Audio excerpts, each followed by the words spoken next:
حضرت عائشہ رضی اللہ تعالی عنہا نے کہا کہ ہم نبی کریم صلی اللہ علیہ وآلہ وسلم کے ساتھ حجۃ الوداع کے سفر میں نکلے۔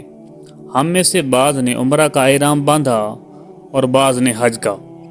پھر ہم مکہ آئے اور حضرت صلی اللہ علیہ وآلہ وسلم نے فرمایا کہ جس نے عمرہ کا احرام باندھا ہو اور ہدی ساتھ نہ لایا ہو تو وہ حلال ہو جائے، اور جس نے عمرہ کا احرام باندھا ہو اور وہ ہدی بھی ساتھ لایا ہو تو وہ ہدی کی قربانی سے پہلے حلال نہ ہوگا، اور جس نے حج کا احرام باندھا ہو تو اسے پورا حج کرنا چاہیے۔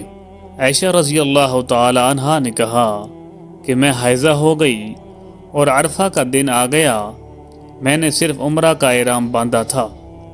مجھے نبی کریم صلی اللہ علیہ وآلہ وسلم نے حکم دیا کہ اپنا سر کھول لو، کنگھا کر لو اور حج کا احرام باندھ لو اور عمرہ چھوڑ دو۔ میں نے ایسا ہی کیا اور اپنا حج پورا کر لیا۔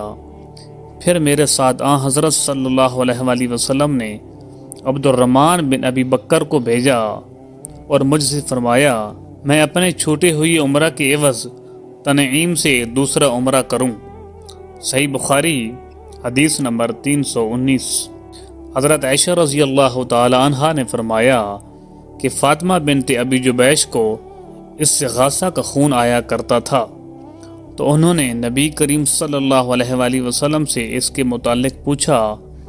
آپ نے فرمایا کہ یہ رگ کا خون ہے اور حیض نہیں ہے، اس لیے جب حیض کے دن آئیں تو نماز چھوڑ دیا کر، اور جب حیض کے دن گزر جائیں تو غسل کر کے نماز پڑھ لیا کر۔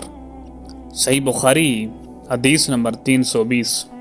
معاذہ بنت عبداللہ نے کہا کہ ایک عورت نے عائشہ رضی اللہ تعالی عنہا سے پوچھا کہ جس زمانہ میں ہم پاک رہتے ہیں حیض سے، کیا ہمارے لیے اسی زمانہ کی نماز کافی ہے؟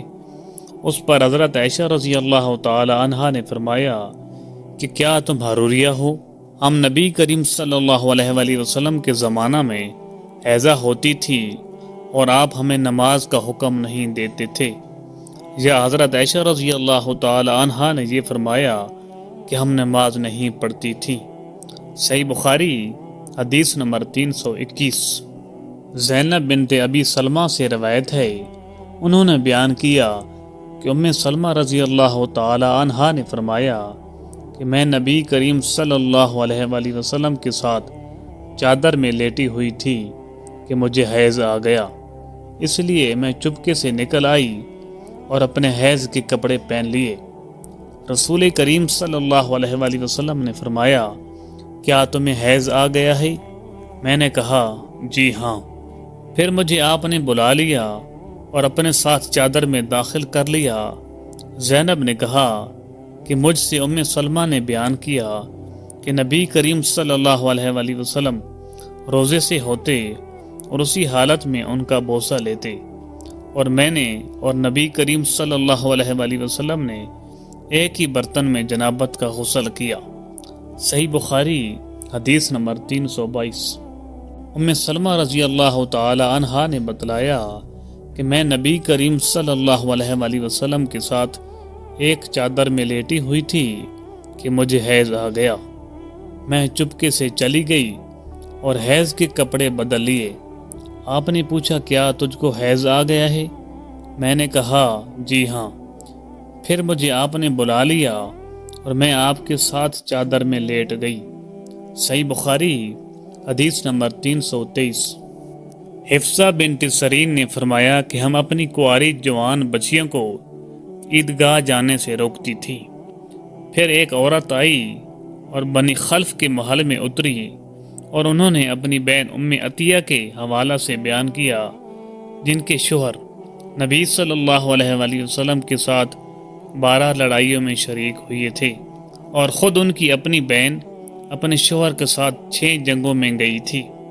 انہوں نے بیان کیا کہ ہم زخمیوں کی مرہم پٹی کیا کرتی تھیں اور مریضوں کی خبر گیری بھی کرتی تھیں۔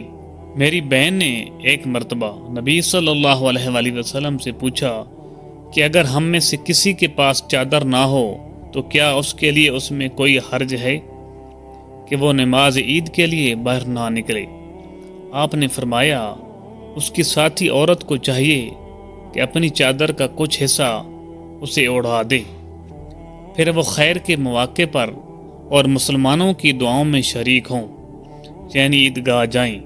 پھر جب ام عطیہ آئیں تو میں نے ان سے بھی یہی سوال کیا۔ انہوں نے فرمایا میرا باپ آپ پر فدا ہوں۔ ہاں، آپ صلی اللہ علیہ وآلہ وسلم نے یہ فرمایا تھا، اور ام عطیہ جب بھی حضرت صلی اللہ علیہ وآلہ وسلم کا ذکر کرتی تو یہ ضرور فرماتی کہ میرا باپ آپ صلی اللہ علیہ وآلہ وسلم پر فدا ہو۔ انہوں نے کہا میں نے آپ کو یہ کہتے ہوئے یہ سنا تھا کہ جوان لڑکیاں، پردہ والیاں اور حیضہ عورتیں بھی باہر نکلیں اور مواقع خیر میں مسلمانوں کی دعاؤں میں شریک ہوں، اور حیضہ عورت جائے نماز سے دور رہے۔ حفصہ کہتی ہیں میں نے پوچھا کیا حیضہ بھی؟ تو انہوں نے فرمایا کہ وہ عرفات میں اور فلاں جگہ نہیں جاتی، یعنی جب وہ ان جملہ مقدس مقامات میں جاتی ہیں تو پھر عیدگاہ میں کیوں نہ جائیں۔ صحیح بخاری حدیث نمبر 324۔ حضرت عائشہ رضی اللہ تعالی عنہا نے کہا کہ فاطمہ بنت ابی حبیش رضی اللہ تعالی عنہا نے نبی صلی اللہ علیہ وآلہ وسلم سے پوچھا کہ مجھے استغاثہ کا خون آتا ہے اور میں پاک نہیں ہو پاتی، تو کیا میں نماز چھوڑ دیا کروں؟